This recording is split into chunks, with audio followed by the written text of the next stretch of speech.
सोचो अगर एक दिन तुम्हारे क्रिकेट का मैच हो, पर अंपायर जो है वो हर बार नए रूल्स बना दे। कभी कहे आउट है, कभी कहे नॉट आउट है, तो तुम कैसा फील करोगे? कभी कभार तो गुस्सा आएगा, कंफ्यूजन होगी और लगेगा कि सिस्टम कितना अनफेयर है। तो इसी अनफेयरनेस से बचने के लिए क्या जरूरी होता है? रूल्स, और ऐसे रूल्स जो हमेशा कायम रहे। और जब ये रूल सिर्फ एक गेम के लिए नहीं बल्कि पूरे देश के लिए हो, तो उसे हम क्या कहते हैं? तब हम उसे कहते हैं कॉन्स्टिट्यूशन, यानी कि संविधान। तो आज का जो हमारा चैप्टर है, क्लास 8 का सिविक्स का फुल चैप्टर हम पढ़ेंगे, चैप्टर 1, जो कि है द इंडियन कॉन्स्टिट्यूशन। हम इसको आज पढ़ने वाले हैं, ठीक है।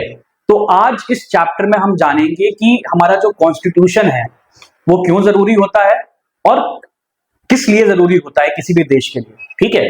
उसके बाद हम जानेंगे कि भारत का जो संविधान है वो कैसे बना, इसके क्या क्या फीचर्स हैं, ये सब भी हम आज जानेंगे।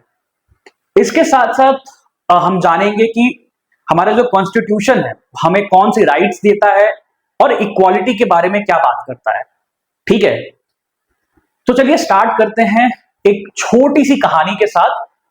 लेकिन मैं आपको पहले बता देता हूं, ध्यान रखिए कि ये कोई गेम नहीं है, यहां पर देश की बात हो रही है, ठीक है। तो हमारी country, why does a country need a constitution? तो इमेजिन करो, जो तुम्हारा स्कूल है वहां पे कोई रूल्स नहीं है, ना कोई यूनिफॉर्म है, ना वहां पे कोई असेंबली होता है, ना कोई लंच ब्रेक होता है। इसका मतलब सब कुछ मतलब मनमानी से चल रहा है सबकी। तो सोचो, क्या तुम्हारा स्कूल चल पाएगा? क्या लगता है? नहीं, नहीं चल पाएगा, केओस हो जाएगा। अब जैसे कि स्कूल को चलाने के लिए वहां पे रूल्स होना इंपॉर्टेंट है, उसी तरीके से सोसाइटी को चलाने के लिए भी रूल्स चाहिए हमको, ठीक है। और उन्हीं रूल्स को जब हम लिखित फॉर्म में, रिटन फॉर्म में लिख देते हैं, तो वो क्या होता है? वो कॉन्स्टिट्यूशन। तो एक कंट्री को कॉन्स्टिट्यूशन चाहिए क्यों आखिर? इसी सवाल पे हम बार बार आते हैं। तो कॉन्स्टिट्यूशन जो है वो हमारा 3 पर्पस जो है सर्व करता है, ठीक है। पहला जो पर्पस है वो क्या है, वो जानो। पहला पर्पस ये है कॉन्स्टिट्यूशन का कि वो किसी भी कंट्री का आइडियल्स के बारे में तुमको बताता है, ठीक है। आइडियल से क्या मतलब है कि कौन सी कंट्री किस आइडियाज को फोकस करती है, किन आइडियाज पे अमल करती है, वो तुमको जो है कॉन्स्टिट्यूशन बताता है। अब इसको एक एग्जांपल से समझते हैं। मान लो तुम लोग फुटबॉल जो है, फुटबॉल खेल रहे हो, तो जो उसके रूल्स हैं वो तुमको बताते हैं कि फुटबॉल एज अ गेम वो क्या है ना, कैसे खेलते हैं उस गेम को, उसमें क्या क्या अलाउड है, क्या क्या अलाउड नहीं। वैसे ही जो कॉन्स्टिट्यूशन है वो बताता है किसी भी देश की आइडियोलॉजी। इसका मतलब कि वो जो देश है वो कैसे चलेगा, ठीक है। देश जो है तुम्हारा वो कैसे चलेगा, किस तरीके से चलेगा, ठीक है। अब इसको समझने के लिए मैं तुमको एक एग्जांपल देता हूं। तो एग्जांपल लेते हैं हम लोग, हमारी जो नेबरिंग कंट्री है, हमारे पड़ोसी जो है नेपाल का। तो नेपाल का एग्जांपल में क्या है? तो नेपाल में पहले, कुछ सालों पहले तक वहां पे किसका रूल हुआ करता था, सोचो। तो वहां पे जो रूल हुआ करता था वो रूल होता था वहां पे किंग का, वहां पे राजा रूल करते थे। लेकिन कुछ समय पहले वहां पे लोगों ने क्या किया? प्रोटेस्ट किया और बोला कि नहीं, हमको ऐसा रूल नहीं चाहिए, हमको केवल एक राजा का रूल नहीं चाहिए। और उसके बाद 2015 में उन्होंने नया कॉन्स्टिट्यूशन यानी नए रूल्स को अपनाया। तो इसका मतलब क्या हुआ? एक नया सिस्टम आया, नए रूल्स के साथ आया, जो कि फिर किसमें तब्दील हुआ? नए कॉन्स्टिट्यूशन में जो है वो तब्दील होके आया, ठीक है। तो इसको मैं तुमको और अच्छे से अगर समझाना हो तो देखो क्या है। तो जो नेपाल है वहां पे पहले क्या थी? मोनार्की से डेमोक्रेसी में जो है नेपाल शिफ्ट हुआ, ठीक है। तो मोनार्की का क्या मतलब है? वहां पे पहले जो था एक राजा का रूल था, वहां पे किंग का रूल था पहले नेपाल के अंदर, मोनार्की थी वहां पे, ठीक है। उसके बाद लोगों ने क्या किया? इससे हटने के लिए, इसको हटाने के लिए लोगों ने प्रोटेस्ट किया, और प्रोटेस्ट करके वहां पे फिर बोला कि हमको न्यू रूल्स चाहिए। तो जब न्यू रूल्स आए, तो न्यू रूल्स आने के बाद ये जो है डेमोक्रेसी में नेपाल ने अपने आप को शिफ्ट किया, ठीक है। तो नए आइडियल्स डिफाइन करने के लिए कॉन्स्टिट्यूशन जरूरी होता है। नए आइडियल्स मतलब, आप इसको सिंपल लैंग्वेज में अगर समझना है तो समझो, न्यू आइडियाज जो है न्यू आइडियाज को स्टैब्लिश करने के लिए, कॉन्स्टिट्यूशन जरूरी होता है। कॉन्स्टिट्यूशन उसके लिए जरूरी होता है क्योंकि यहां पर फिर किसी, नॉट अ सिंगल पर्सन, कोई एक आदमी अगर कोई है तो उसका नियम कानून नहीं चलता है। आपके पास एक ऐसा बुक है, ठीक है, जिसके तहत पूरे देश की जो भी गतिविधि होती है वो चल सकती है। ठीक है, जैसा मैंने आपको फुटबॉल का एग्जांपल दिया था, अगर आप फुटबॉल को हाथ से पकड़ते हो तो वो फाउल होता है, ठीक है, राइट। तो आप सोचो, अगर आपने गेम के रूल्स बदल दिए तो गेम बदल जाएगा, राइट। उसी तरीके से नेपाल में भी क्या हुआ कि किंग जो थे, वहां के जो मोनार्की थी, उसको हटाने के लिए लोगों ने प्रोटेस्ट किया, न्यू रूल्स लेके आए, और उसके बाद फिर क्या बन गया नेपाल? नेपाल हो गया फिर एक डेमोक्रेसी, राइट। फिर वहां पे जो नेपाल था, नेपाल एक डेमोक्रेसी बन गया। तो अब आप सोचोगे कि मोनार्की में जो है वो मतलब क्या इश्यू है, और डेमोक्रेसी आखिर इतना अच्छा क्यों है, राइट। तो इसका सबसे सिंपल रीजन ये है कि कॉन्स्टिट्यूशन जो है वो सबको इक्वल राइट्स प्रोवाइड करता है कंट्री के अंदर, एक देश के अंदर, राइट।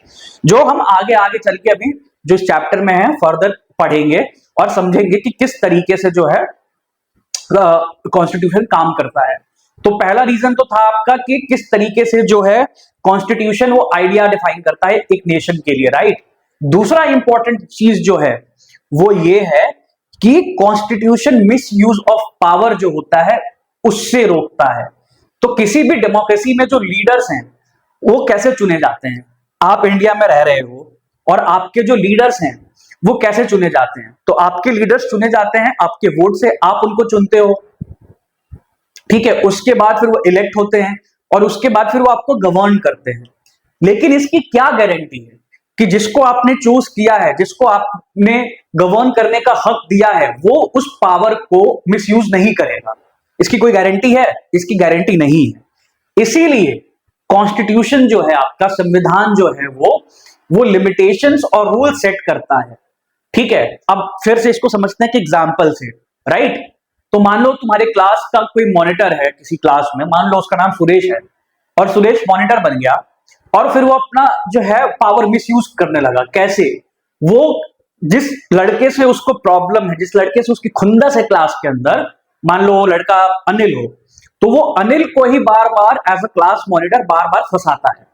तो इससे क्या होगा? तो ये दिखाता है आपको कि एक कॉन्स्टिट्यूशन जो है वो सबको इक्वल राइट्स देता है। कैसे देता है?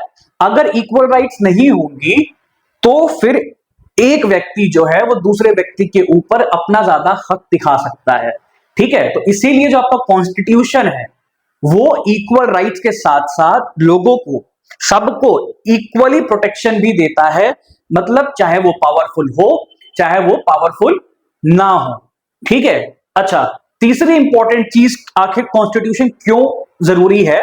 तो वो इसलिए जरूरी है क्योंकि कॉन्स्टिट्यूशन जो है वो माइनॉरिटी के राइट्स को प्रोटेक्ट करता है। अब माइनॉरिटी, आप सोचोगे अरे माइनॉरिटी कौन है? तो माइनॉरिटीज जो होते हैं वो, आप मान लो कि आप किसी एरिया में रह रहे हो और वहां पर 100 लोग हैं, ठीक है। तो उन 100 लोगों में से मान लो कि 60 लोग जो हैं वो वहां पर, आप समझो कि वहां पे वो 60 लोग लड़के हैं और बाकी जो 40 हैं वो लड़कियां हैं। तो वहां पे जो लड़कियां 40 हैं, क्योंकि उनकी संख्या कम है इसलिए वो माइनॉरिटी में है, और जो लड़के हैं वो मेजॉरिटी में है, ठीक है। तो इसी तरीके से जो माइनॉरिटी मेजॉरिटी का वो है सिस्टम अप्लाई होता है जब आप रिलीजन की बात करते हो और जब आप कास्ट की बात करते हो तो भी, और वो पूरे देश के लिए लागू होता है। और ये जो माइनॉरिटीज हैं ये, जैसे आपको बताया, रिलीजन, कास्ट, आपका जेंडर हो गया, और साथ साथ में आप जो लैंग्वेज बोलते हो उसके ऊपर भी डिपेंड करता है। जैसे मान लो कि अगर आप दिल्ली में हो और किसी एरिया में रह रहे हो और वहां पे पंजाबी बोलने वाले लोग कम हैं और हिंदी बोलने वाले लोग ज्यादा हैं, तो जो पंजाबी बोलने वाले लोग हैं उस एरिया के अंदर वो वहां की माइनॉरिटी है, क्योंकि वो लोग संख्या में कम है एज कंपेयर टू जो हिंदी बोलते हैं, ठीक है। तो जो हमारा कॉन्स्टिट्यूशन है किसी भी तरीके की माइनॉरिटी को प्रोटेक्ट करता है, ठीक है। तो होता क्या है कि मान लो जब कोई मेजॉरिटी अपने नंबर्स के हिसाब से अगर माइनॉरिटीज के ऊपर कोई भी दबाव बनाने की कोशिश करे या उनके इंटरेस्ट को इग्नोर किया जाए, तब हम उसको क्या बोलते हैं? तब हम उनको बोलते हैं टायरनी ऑफ द मेजॉरिटी। मतलब कि मेजॉरिटी अपनी मनमानी करने की कोशिश कर रहा है। ठीक है, तो अब देखो, इसको एक छोटे से एग्जांपल समझते हैं। मान लो तुम लोग अपने गेम्स पीरियड में बाहर गए खेलने के लिए, ठीक है, और क्लास में लड़कों की जो संख्या है वो ज्यादा है, और उन्होंने वोट कर दिया, लड़कों ने, कि सबने वोट किया कि हम तो भैया क्रिकेट खेलेंगे आज, और लड़कियों की चॉइस थी मान लो टेबल टेनिस खेलने की। ठीक है, लेकिन क्योंकि लड़कों ने मेजॉरिटी में बोला कि हम क्रिकेट खेलेंगे, और क्योंकि उनकी संख्या ज्यादा थी, तो क्या हुआ? उनकी बात सुनी गई, और जो गर्ल्स की चॉइस थी, जो लड़कियों की चॉइस थी, वो इग्नोर हो गई। तो जो कॉन्स्टिट्यूशन है वो क्या करता है कि वो इंश्योर करता है कि किसी की ऐसी जो डोमिनेशन है वो ना हो। तो अब वो चाहे जो डोमिनेशन हो, चाहे वो कास्ट के बेसिस पे हो, चाहे वो रिलीजन के बेसिस पे हो, चाहे वो जेंडर के बेसिस पे हो, चाहे वो आपके लैंग्वेज के बेसिस पे हो। ठीक है, अच्छा, कॉन्स्टिट्यूशन फिर अगला काम क्या करता है? चौथा जो इंपॉर्टेंट काम है, इसको नोट डाउन करना, वो ये कि आप जो इंपल्सिव डिसीजंस ले सकते हो, अगर मान लो कोई लेता है, तो उसको रोकने के लिए भी काम हो सकता है। तो सोचो कि मतलब आपने सुना होगा कभी कि यार, हमको एक डेमोक्रेसी क्यों चाहिए, राइट? हमको एक डिक्टेटर होना चाहिए, एक डिक्टेटर को रूल करना चाहिए। तो उस टाइम पे क्या होगा? उस टाइम पे होगा कि आपने तो इमोशनल होकर कैसा बोल दिया, लेकिन आपने उसके लॉन्ग टर्म जो उसके डेंजर्स हैं उसके बारे में सोचा नहीं। ठीक है, तो उससे क्या होता है कि कॉन्स्टिट्यूशन वो सब करने से भी आपको रोकता है। कैसे रोकता है? क्योंकि कॉन्स्टिट्यूशन आपको डिसिप्लिन और लॉन्ग टर्म थिंकिंग सिखाता है। ठीक है, तो इस तरीके से कॉन्स्टिट्यूशन जो है, इन चार चीजों पे कॉन्स्टिट्यूशन जो है आपका चलता है, जिससे ना ही आपको बल्कि पूरे देश में एक तरीके का कानून जो है वो लागू होता है, और जिससे देश जो है वो एक फ्लो में चलता है। ठीक है, अच्छा, अब आप आगे बढ़ते हैं और समझते हैं कि कॉन्स्टिट्यूशन आखिर हमारे देश का जो कॉन्स्टिट्यूशन है वो बना कैसे, भारत में कॉन्स्टिट्यूशन कैसे बना। अब आप सोचोगे कि किसी एक लॉयर ने कॉन्स्टिट्यूशन बना दिया, मतलब कोई एक लॉयर आया, एक वकील आया और उसने बोला कि चलो कॉन्स्टिट्यूशन बनाते हैं, और उसने पूरी की पूरी किताब लिख दी। ठीक है, नहीं, ऐसा नहीं था, ऐसा नहीं हुआ था। फिर आप सोचोगे कि हो सकता है कि हमने कहीं से कॉन्स्टिट्यूशन को जो है कॉपी किया हो, तो ऐसा भी नहीं है। कॉन्स्टिट्यूशन जो हमारा है वो बिल्कुल भी किसी एक अंग्रेजी की किताब से या किसी एक जगह से कॉपी नहीं किया गया है। इंडिया को जो कॉन्स्टिट्यूशन जो है, संविधान जो है, उसको एक कॉन्स्टिट्यूएंट असेंबली ने बनाया है, जिसमें कितने लोग थे? जिसमें 300 लोग थे। 300 पीपल वर देयर, जिन्होंने 300 लोगों ने मिलकर के हमारे कॉन्स्टिट्यूशन को बनाया है, जो कि अलग अलग रीजन से आते हैं, अलग अलग रिलीजन से आते हैं, अलग अलग बैकग्राउंड से आते हैं। अब आप सोचोगे कि 300 लोग क्यों? तो 300 लोग इसलिए क्योंकि हमारा जो कंट्री है वो काफी डाइवर्स है, और काफी विविधताएं हैं हर जगह पर कंट्री में, राइट? तो इसीलिए आपको चाहिए था कि आप हर आदमी का पॉइंट ऑफ व्यू लेकर के आए, जो आपको बता सके कि उसकी रिक्वायरमेंट्स क्या क्या है। ठीक है, तो अगर हम टाइमलाइन जानने की कोशिश करें, ठीक है, इसकी कॉन्स्टिट्यूशन बनाने की तैयारी करने के पहले, तो सबसे पहले क्या हुआ था कि 1934 में जो इंडियन नेशनल कांग्रेस थी, इंडियन नेशनल कांग्रेस ने सबसे पहले बोला था कि हमको एक कॉन्स्टिट्यूएंट असेंबली जो है वो बनानी चाहिए। ठीक है, 1934 में बोला गया था कि कॉन्स्टिट्यूएंट असेंबली बनानी चाहिए।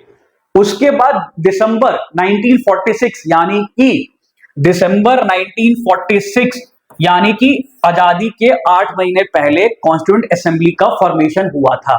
ठीक है, उसके बाद हमको लगभग 3 साल लग गए कॉन्स्टिट्यूशन को कंप्लीट करने में। इसका मतलब नवंबर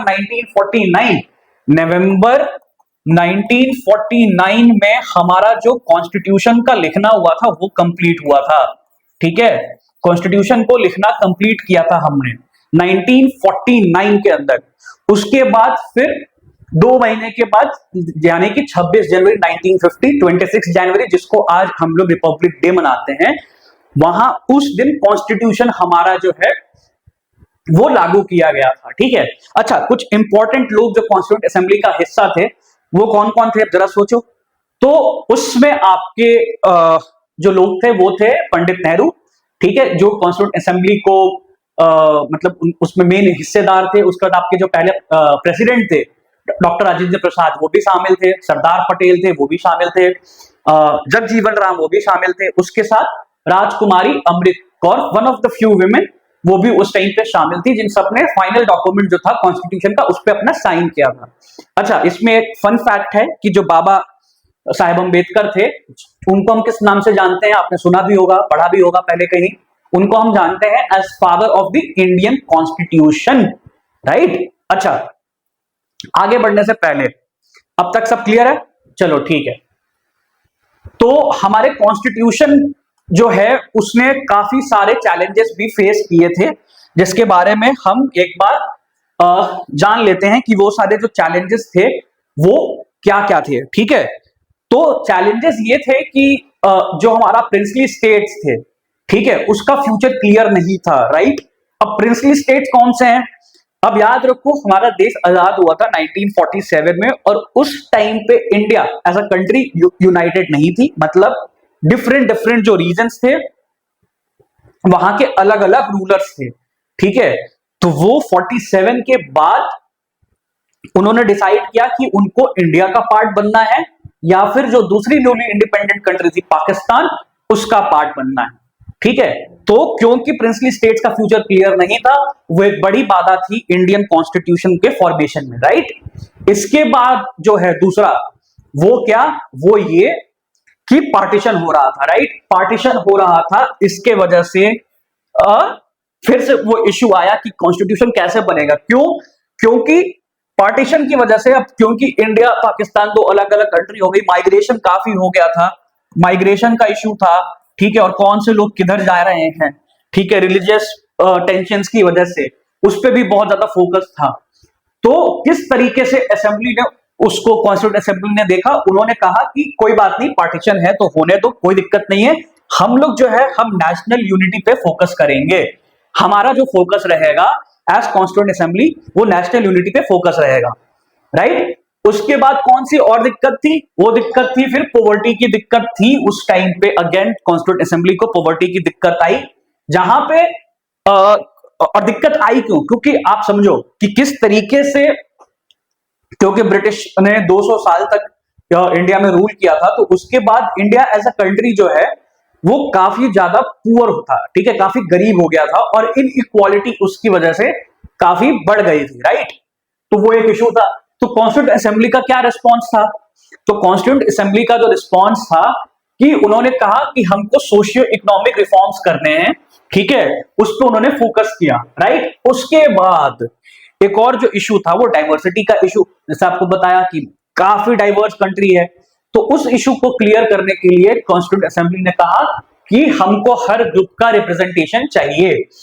तो एक बार अगर हम इसको क्लियरली से समझें कि इन चैलेंजेस का रिस्पॉन्स में कॉन्स्टिट्यूंट असेंबली ने क्या किया, तो उन्होंने हर ग्रुप को रिप्रेजेंटेशन देने के लिए सोचा।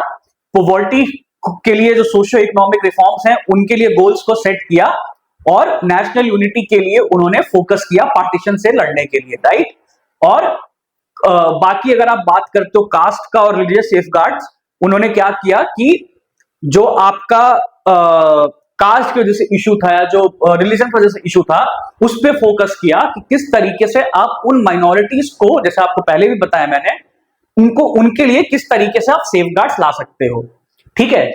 तो जब आप इस कॉन्स्टिट्यूशन की बात करते हो, संविधान की बात करते हो, तो यह जानना जरूरी है कि बस ये एक किताब नहीं है, ये एक सपना है, ये ड्रीम है, जो कि न्यूली इंडिपेंडेंट इंडिया के फाउंडेशन को बनाता था, ठीक है। तो अब हम आगे चलते हैं और ये समझते हैं कि की फीचर्स क्या थे इंडियन, या की फीचर्स क्या हैं इंडियन कॉन्स्टिट्यूशन के, ठीक है। तो यहां पे हम सबसे पहले जानेंगे 5 मोस्ट इंपॉर्टेंट फीचर्स भारत के संविधान के बारे में, कॉन्स्टिट्यूशन के बारे में, जो इंडियन कॉन्स्टिट्यूशन को बाकी दुनिया के किसी भी संविधान से अलग बनाते हैं। ठीक है, तो सबसे पहले तो जो है वो है फेडरलिज्म। अब आप कहोगे फेडरलिज्म क्या है यार? तो फेडरलिज्म का सिंपल मतलब होता है कि फेडरलिज्म जो है वो है जहां पे अलग अलग गवर्नमेंट होती हैं, मतलब एक से ज्यादा सरकार होती है देश के अंदर। तो इंडिया के अंदर जो है वो 3 लेवल ऑफ गवर्नमेंट्स हैं।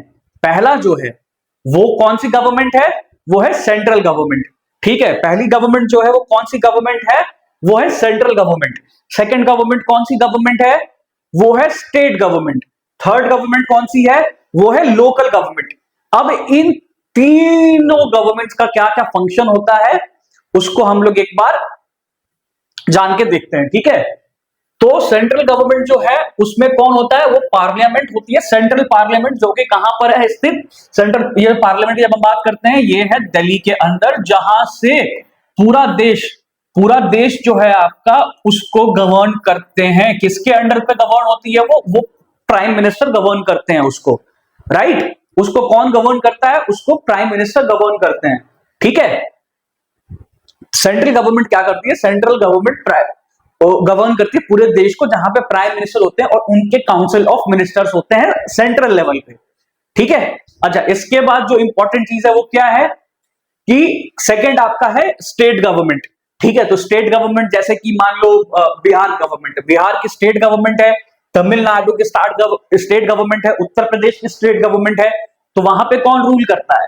वहां पे कौन गवर्न करता है इन स्टेट गवर्नमेंट्स के अंदर? तो यहां पर जो रूल करते हैं वो आपके होते हैं चीफ मिनिस्टर होते हैं, और इनके रिसाइड के वो मिनिस्टर्स होते हैं, और ये स्टेट लेवल पे काम करते हैं। मतलब अगर बिहार गवर्नमेंट है तो ये बस बिहार में ही काम कर सकती है, बिहार के बाहर इसका रोल नहीं है। उसी तरीके से तमिलनाडु की गवर्नमेंट बस तमिलनाडु में ही काम करेगी, राइट?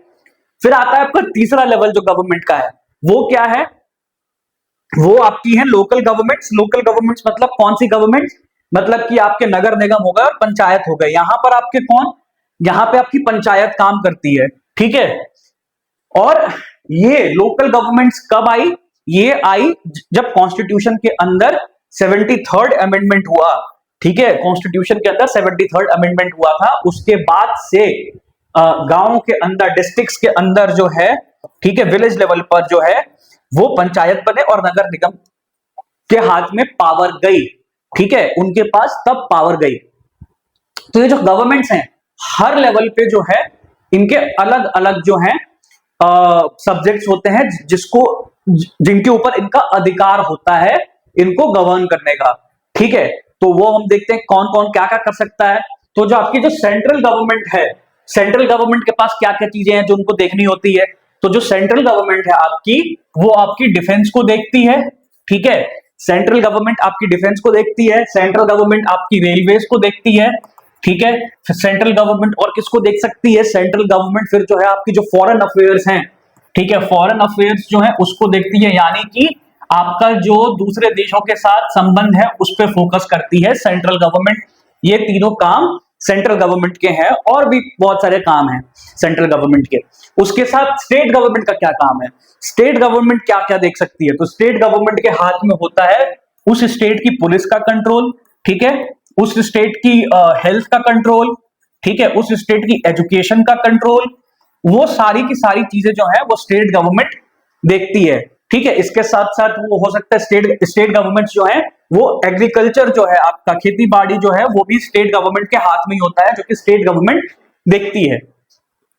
ठीक है, अच्छा, लोकल गवर्नमेंट जो है आपकी जो पंचायत है वो सब क्या देखते हैं? तो लोकल गवर्नमेंट का जो है इन दोनों से थोड़ा सा पावर कम है, क्योंकि डायरेक्टली वो कुछ अप्लाई नहीं कर सकते, क्योंकि बजट वगैरह जो है उसके लिए इनको यहाँ डिपेंडेंट रहना पड़ता है।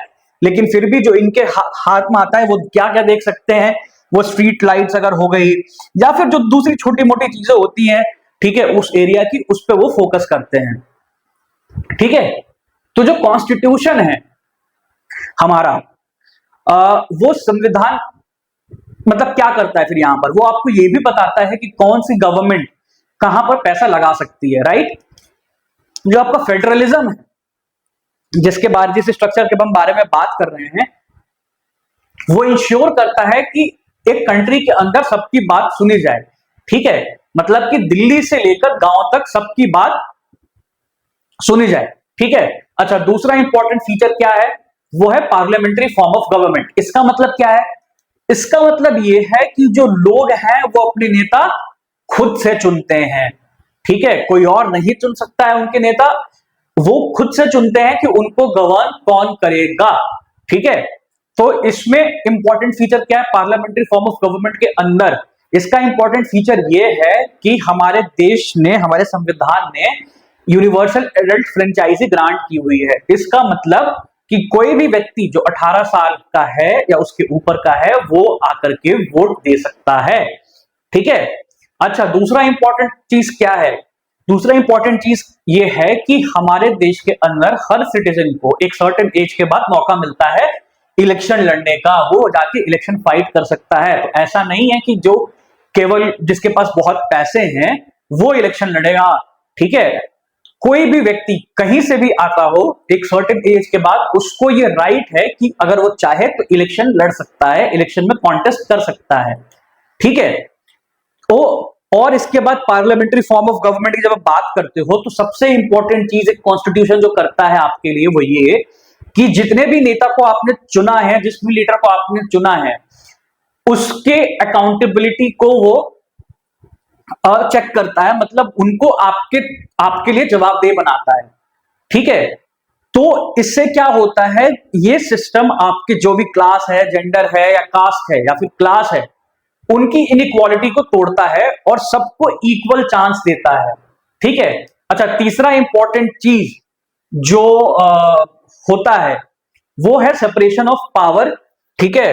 इंडियन कॉन्स्टिट्यूशन जो करता है सेपरेशन ऑफ पावर से क्या मतलब है, सेपरेशन ऑफ पावर से मतलब है कि हमारे देश के अंदर 3 अलग अलग ऑर्गन्स बनाए गए हैं, ऑर्गन्स यानी कि 3 अलग अलग इंस्टीट्यूट्स हैं जो हमारे देश को चलाने में हेल्प करते हैं, ठीक है। तो वो क्या क्या है, एक बार हम उस पर नजर दौड़ाते हैं। तो सबसे पहले जो है वो है लेजिस्लेचर, जो कि लॉ बनाते हैं। वो कौन होते हैं, जिनको आप खुद सेलेक्ट करते हो, जिनको खुद आप वोट करते हो, और जो फिर पार्लियामेंट के अंदर आते हैं वो एमपी हो गए, एमएलए हो गए, मतलब स्टेट लेवल पे भी, और साथ साथ कहां पर, आपके नेशनल लेवल पे भी, राइट। उसके बाद फिर आता है एग्जीक्यूटिव, जो लॉ को इंप्लीमेंट करता है, जैसे कि आपके मिनिस्टर्स हो गए, ठीक है, वो सब हैं वो, राइट। इसके बाद आता है आपका जुडिशरी, जो लॉ को इंटरप्रेट करता है, जिसमें कोर्ट्स हो गए। अब कोर्ट्स में आपके पास हाई कोर्ट भी है, आपके पास सुप्रीम कोर्ट भी है, और आपके पास दूसरे लोअर कोर्ट्स जो हैं वो भी हैं। इनका क्या है, ये लॉ को इंटरप्रेट करते हैं और साथ में आपके जस्टिस के लिए, आपके लिए काम में आते हैं, सिटीजन्स के लिए, ठीक है। तो ये जो 3 ऑर्गन्स हैं ये एक दूसरे को चेक करते हैं। क्यों चेक करते हैं, वो इसलिए चेक करते हैं ताकि कोई मिस यूज ऑफ पावर ना करे, ठीक है। तो जो हमारी कॉन्स्टिट्यूएंट असेंबली थी उसको ये डर था कि मतलब कहीं पर एग्जीक्यूटिव ज्यादा पावरफुल ना हो जाए, इसीलिए उन्होंने पावर को जो है वो डिवाइड किया, ठीक है। तो चलिए अब हम समझते हैं कि कॉन्स्टिट्यूशन के जो बाकी 2 फीचर्स जो हैं वो क्या हैं, जो कि हर सिटीजन के लिए जरूरी है, राइट। तो सबसे पहला जो आता है वो है आपका फंडामेंटल राइट्स, और उसके बाद आता है आपका सेक्युलरिज्म। तो जो फंडामेंटल राइट्स हैं वो आप समझिए कि कॉर्नर स्टोन एक तरीके से संविधान की जमीर है, या फिर हम कह सकते हैं कंसाइंस ऑफ द कॉन्स्टिट्यूशन है। मतलब, और क्यों ऐसा, वो इसलिए क्योंकि जो फंडामेंटल राइट्स हैं वो हमें स्टेट और जो दूसरे लोग हैं उनके अनफेयर एक्शन से प्रोटेक्ट करते हैं, ठीक है। क्यों, अब देखिए कॉलोनियल रूल में ब्रिटिश राज ने लोगों पे बहुत रेस्ट्रिक्शंस लगाई थी, इसीलिए जो हमारे फ्रीडम फाइटर्स थे और उसके बाद फिर कॉन्स्टिट्यूएंट असेंबली, वो चाहते थे कि जब इंडिया इंडिपेंडेंट हो तो वहां पे हर इंडियन के पास, हर सिटीजन के पास कुछ गारंटीड राइट्स हो, ठीक है। तो ये फंडामेंटल राइट्स जो हैं वो क्या है उसको देखते हैं। तो सबसे पहला जो राइट है वो है राइट टू इक्वालिटी। इसका मतलब लॉ के सामने सब इक्वल हैं, किसी का कोई भी कास्ट नहीं देखा जाता, किसी का कोई भी रिलीजन नहीं देखा जाता, जेंडर नहीं देखा जाता, क्लास नहीं देखा जाता, ठीक है। उसके बाद आता है राइट टू फ्रीडम, जहां पर आपको बोलने की आजादी है, घूमने की आजादी है, काम करने की आजादी है। फिर आता है राइट अगेंस्ट एक्सप्लॉइटेशन, मतलब कि आपको एक्सप्लॉइट नहीं किया जा सकता। आप, ठीक है, वो चाइल्ड लेबर आ सकता है, ट्रैफिकिंग, इन सब पर बैन है, ठीक है। इसके बाद आता है आपका right to freedom of religion. इसका मतलब कि आप किसी भी धर्म के हो, आपको आजादी है अपने धर्म को फॉलो करने की, ठीक है। आपको किसी भी धर्म का आपको फॉलो करने की आजादी है, आप किसी भी धर्म के हो सकते हो, ठीक है। उसके बाद फिर आपका जो अगला राइट है वो है कल्चरल एंड एजुकेशनल राइट। इसका मतलब ये, जैसा हमने आपको पहले भी बताया था माइनॉरिटीज के बारे में, जब आपको बता रहा था मैं, तो उसमें जो है, उसमें क्या क्या है माइनॉरिटीज में, रिलीजियस माइनॉरिटी था उसमें। उसके बाद फिर आपका देखा जाए तो कास्ट माइनॉरिटीज के बारे में भी बात हुई थी। तो जो हमारे रिलीजियस माइनॉरिटी हैं, उन वो ग्रुप्स जो हैं, वो माइनॉरिटी ग्रुप्स अपने इंस्टीट्यूशंस को चलाने की उनके पास आजादी है, वो अपने खुद के इंस्टीट्यूट्स चला सकते हैं, ठीक है। उसके बाद फिर है राइट टू कॉन्स्टिट्यूशनल रिमेडीज, ठीक है। इसका मतलब क्या, और ये सबसे इंपॉर्टेंट राइट है, इतना ध्यान रखिए, ये जो राइट है, राइट टू कॉन्स्टिट्यूशनल रिमेडीज, आपने जितने भी राइट्स पढ़े वो तो इंपॉर्टेंट है, बिल्कुल इंपॉर्टेंट है, लेकिन जो सबसे इंपॉर्टेंट राइट आपको देता है इंडियन कॉन्स्टिट्यूशन, वो है राइट टू कॉन्स्टिट्यूशनल रिमेडी। इसका मतलब ये कि अगर आपका ऊपर जितने भी ये राइट्स हैं, ऊपर जो दिए हुए हैं, हमने जो 5 राइट्स पढ़े, और बाकी भी राइट्स जो हैं, अगर वो आपका वायलेट हो, तो आपके पास ये पावर है, आपके पास ये सुविधा है कि आप अपने राइट्स को प्रोटेक्ट करने के लिए कोर्ट जा सकते हो, आप हाई कोर्ट जा सकते हो, आप सुप्रीम कोर्ट जा सकते हो, या बाकी लोअर कोर्ट्स भी आप जा सकते हो। इसीलिए जो ये राइट है, राइट टू कॉन्स्टिट्यूशनल रेमेडी, ये सबसे इंपॉर्टेंट राइट है, ठीक है। अच्छा, इसके बाद हमारा कॉन्स्टिट्यूशन जो है वो एक और बड़ी इंपॉर्टेंट चीज करता है, और वो है उसने दिया है आपको directive principles of state policy. ये कॉन्स्टिट्यूशन का एक और इंपॉर्टेंट पार्ट है, इसको नोट डाउन जरूर करना, क्योंकि ये जो है ये गवर्नमेंट को गाइड करता है कि किस तरीके से सोसाइटी को और बेटर बनाया जा सके, ठीक है। अच्छा, जैसा आपको पहले बताया मैंने कि डॉक्टर अंबेडकर को father of the Indian constitution वो भी कहा जाता है, राइट। तो डॉक्टर अंबेडकर जो है वो कॉन्स्टिट्यूशनल, जब बात करते हैं कॉन्स्टिट्यूशनल राइट्स, और उसमें भी स्पेसिफिकली जब वो बात करते हैं फंडामेंटल राइट्स की, तो वो कहते हैं कि इनका जो मकसद है वो ये है कि जो सिटीजन्स हैं, हर सिटीजन का राइट्स जो है वो इक्वल है और वो इंपॉर्टेंट है, ठीक है, और हर सिटीजन उन राइट्स को क्लेम कर सके। उसके बाद वो कहते हैं कि ये राइट्स जो हैं वो हर अथॉरिटी पे बाइंडिंग हो, राइट। अच्छा, चलो, नेक्स्ट इंपॉर्टेंट फीचर जो हमारे कॉन्स्टिट्यूशन का है वो है सेकुलरिज्म, जिसका मतलब होता है धर्मनिरपेक्षता, ठीक है। तो अब सेकुलरिज्म है क्या, तो सेकुलरिज्म है वो स्टेट जहां पे कोई एक रिलीजन प्रमोट नहीं करता है स्टेट। इसका क्या मतलब है, इसका मतलब ये है कि जो आपका स्टेट है और जो आपका रिलीजन है वो अलग अलग है, ठीक है, और इसके साथ साथ सबको अपना रिलीजन फॉलो करने की फ्रीडम है, आजादी है। अच्छा, इसको और अच्छे से समझना है तो ये समझो कि कोई भी रिलीजन गवर्नमेंट का ऑफिशियल रिलीजन नहीं है, यानी कि गवर्नमेंट ना तो हिंदू है, गवर्नमेंट ना तो मुस्लिम है, ना ही गवर्नमेंट क्रिश्चियन है। तो ये फीचर क्यों इंपॉर्टेंट है, बिकॉज ये इंश्योर करता है कि जो मेजॉरिटी है वो माइनॉरिटी पर डोमिनेशन ना करे, ठीक है, और साथ साथ कोई एक रिलीजन जो है वो प्रिविलेज पोजीशन पे ना हो, ठीक है।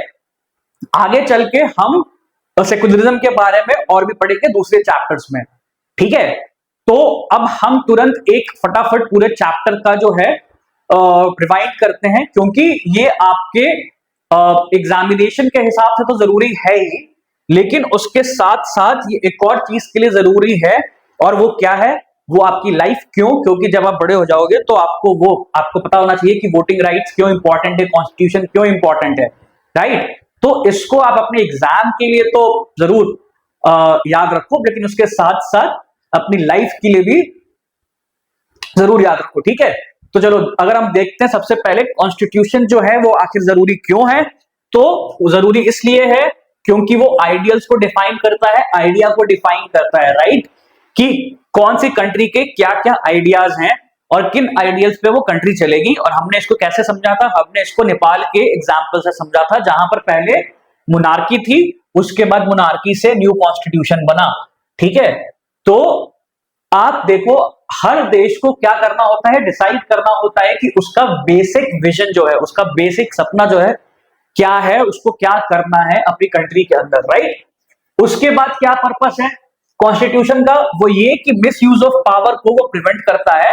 ठीक है, इसको हमने कैसे समझा था, इसको हमने सुरेश के एग्जाम्पल से समझा था कि सुरेश को वो मॉनिटर बन गया क्लास का, और फिर वो एक ही अपने उस पे सारा की सारी खुंदस निकाल रहा था, जिससे उसको नफरत थी क्लासरूम के अंदर।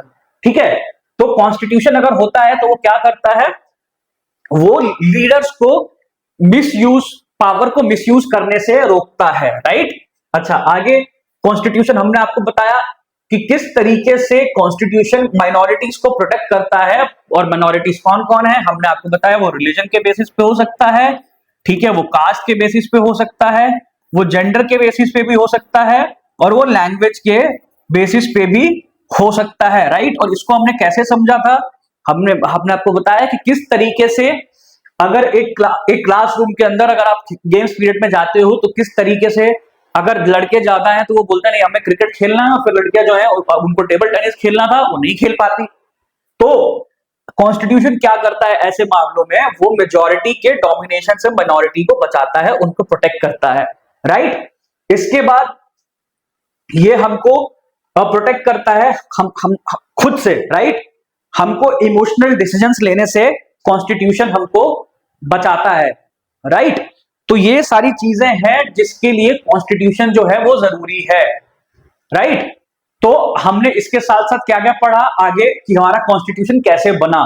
तो हमने जाना उसमें कि हमारा जो कॉन्स्टिट्यूशन है उसके लिए 300 मेंबर्स की कॉन्स्टिट्यूंट असेंबली थी। फिर इसको बनाने में कितने लगभग 3 साल लग गए, 1946 से 1949 तक कॉन्स्टिट्यूशन लिखा गया, बनाया गया, जो भी चेंजेस करने थे, डिबेट्स हुए, सब कुछ हुआ। उसके बाद 1950 में 26 जनवरी 1950 में कॉन्स्टिट्यूशन को लागू किया गया। और उसके साथ साथ जो बी.आर. अंबेडकर हैं उनको फादर ऑफ द कॉन्स्टिट्यूशन बोला जाता है, राइट। उनको क्या कहते हैं, उनको फादर ऑफ द कॉन्स्टिट्यूशन बोलते हैं। इसके बाद हमने पढ़ा था कि किस तरीके से क्या क्या फीचर्स हैं इंडियन कॉन्स्टिट्यूशन के, राइट। तो वो आपने देखा कि फेडरलिज्म सबसे पहला फीचर है कॉन्स्टिट्यूशन का, फेडरलिज्म, जहां पे हम ये देखें कि अलग अलग जगह पे कौन कौन सी गवर्नमेंट कैसे रूल करती है, कैसे गवर्न करती है, राइट। वो हमने देखा कि सेंट्रल गवर्नमेंट है, स्टेट गवर्नमेंट है और लोकल गवर्नमेंट है। 3 लेवल्स पे ये गवर्नमेंट्स हैं जो कि रूल करती है, गवर्न करती है आप लोगों को। फिर हमने देखा कि पार्लियामेंट्री फॉर्म ऑफ गवर्नमेंट है हमारे पास, क्या है, पार्लियामेंट्री फॉर्म ऑफ गवर्नमेंट। वो क्या करता है, वो जहां पे लोग वोट कर सकते हैं, अपने रिप्रेजेंटेटिव्स को सिलेक्ट कर सकते हैं। और उसके बाद एक और इंपॉर्टेंट चीज जो है कि आप भी एज एन इंडिविजुअल, एक व्यक्ति के तौर पर आप खुद जाकर के इलेक्शन जो है वो कॉन्टेस्ट कर सकते हो। इसके बाद जो हमने तीसरी चीज जो है वो क्या देखी, वो देखा कि सेपरेशन ऑफ पावर है, मतलब कि लेजिस्लेचर है, एग्जीक्यूटिव है, जुडिशरी है, ये 3 अलग अलग हैं जहां पर पावर जो है उसको जो है उन्होंने डिवाइड किया है ताकि जो बर्डन है रूल गवर्न करने का वो आसान हो, ठीक है। और एग्जीक्यूटिव के पास एक्स्ट्रा पावर जो है वो ना आए, इसीलिए हमारे पास ये सेपरेशन ऑफ पावर्स है, ठीक है। इसके बाद हमने जाना कॉन्स्टिट्यूशन के अंदर इंपॉर्टेंट एक और चीज क्या है, वो है हमारा फंडामेंटल राइट्स। कुछ राइट्स, और वो 6 राइट्स थे जो जिसके बारे में हमने पढ़ा, जो हर सिटीजन के पास बेसिक राइट्स हैं जो प्रोटेक्टेड हैं, जहां पर आपके पास आपका अपना रिलीजन चाहे हो, चाहे आप इक्वालिटी की बात हो, ठीक है, चाहे आपकी फ्रीडम ऑफ स्पीच की बात हो, वो सब कुछ जो है वो कौन देता है आपको, फंडामेंटल राइट्स के थ्रू आपको वो मिलता है, राइट। उसके बाद फिर जो हमने पढ़ा वो था सेकुलरिज्म, जहां पर गवर्नमेंट कोई भी रिलीजन को प्रमोट नहीं करती, ठीक है, गवर्नमेंट कोई भी रिलीजन को प्रमोट नहीं करती। इसका मतलब गवर्नमेंट जो है वो रिलीजन, उसका कोई भी खुद का एक रिलीजन नहीं है, ठीक है। तो मतलब गवर्नमेंट हर रिलीजन को एक तरीके से एक ही तराजू पर तौलती है, ठीक है। तो एंड में अब आप बताइए कि ये चैप्टर आपको क्या बताता है, तो ये जो पूरा चैप्टर है, ठीक है, ये आपको केवल रूल्स नहीं बताता, कोई केवल कानून नहीं बताता है, ये आपको बताता है कि जो भी सिटीजन है उसके होने का मतलब, ठीक है, और वो क्या है, सिटीजन होने का मतलब क्या है, वो है आपका इक्वल होना, इक्वल राइट्स, फ्री होना, आजाद होना, और उसके साथ साथ रिस्पॉन्सिबल होना भी इंपॉर्टेंट है, ठीक है। अच्छा, एक तो क्वेश्चन डिस्कस कर लेते हैं बिफोर वी एंड, जो आपके एग्जाम्स में हो सकता है कि आए, ठीक है, तो और अगर आप चाहें तो उसको नोट डाउन कर सकते हैं, ठीक है। तो आप अगर पहला क्वेश्चन है कि एक डेमोक्रेटिक कंट्री को कॉन्स्टिट्यूशन क्यों चाहिए, ठीक है, एक डेमोक्रेटिक कंट्री को कॉन्स्टिट्यूशन क्यों चाहिए, वो इसलिए because a constitution is needed to define the principles of a country, right? To protect its citizens, to protect the rights of the citizens, to prevent the misuse of power, and also ensure equality, justice, and liberty for all. ठीक है। अच्छा, अगला question जो है वो आप लिखिए और समझिए कि सेपरेशन ऑफ पावर की जब हम बात करते हैं तो उसका क्या मतलब होता है, ठीक है। तो उसका मतलब होता है division of government into 3 organs, जो कि है लेजिस्लेचर, एग्जीक्यूटिव एंड जुडिशरी, जिनकी पावर्स जो होती हैं each with separate functions to ensure what, to ensure that no single branch becomes too powerful, ठीक है। अच्छा, नेक्स्ट क्वेश्चन जो है, अगर आपको कहा जाए डिफाइन फंडामेंटल राइट्स और कहा जाए कि वो इंपॉर्टेंट क्यों होते हैं, तो आप क्या कहोगे, क्या लिखोगे, तो आप बताओगे कि fundamental rights are the basic rights guaranteed to all the citizens by the Indian constitution, they protect individuals from state abuse, they ensure equality and also preserve democracy, ठीक है।